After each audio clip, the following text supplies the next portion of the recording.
நீட்டுக்கு ரகசியம் இருக்குன்னு சொன்னார் உதயநிதி அவர்கள். இப்ப வந்து ரகசியம் சொல்லு. தொகுதியில் இருக்கிற நம்முடைய சேப்பாக்கம் திருவல்லிக்கேணி சட்டமன்ற தொகுதியில் மக்கள் கேட்கிறாங்க, உதயநிதி அவர்களே நீங்க மிகப்பெரிய ரகசியத்தை சொல்றீங்க, இங்க வந்து ரகசியத்தை சொல்லுங்க.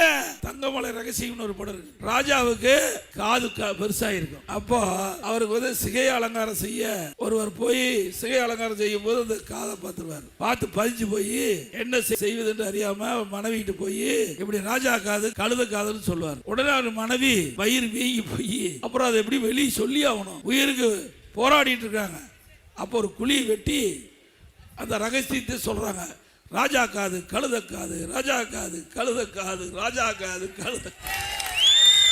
அப்பா அவரை சொல்லி மூடிட்டு வந்துட்டாங்க.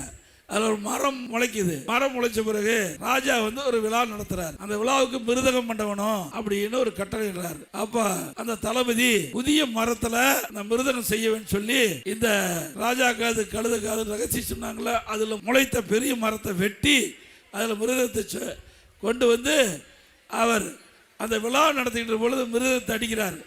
அப்ப அடிக்கும் போது ராஜா காது கழுத காது, ராஜா காது கழுத காது.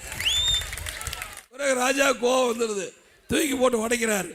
அப்படியே தெரிச்சோடி எல்லா உதிரிப்பாங்களும் அதில் இருக்கிற அந்த தவுல் இருக்கிற உதிரிப்பாங்கெல்லாம் ராஜா காது கழுத காது, ராஜா காதுகளை குதிச்சு குதிச்சு பேசுது. துணை முதலமைச்சர் இந்த பகுதியில் ஒரு ரகசியத்தை சொல்லிட்டு போய் ரகசியத்தை இதுவரைக்கும் வெளியிடல, வெளியிட்டா அந்த கதை மாதிரி ஆயிருமோ என்று அச்சம் அவருக்கு இருக்குன்னு நினைக்கிறேன்.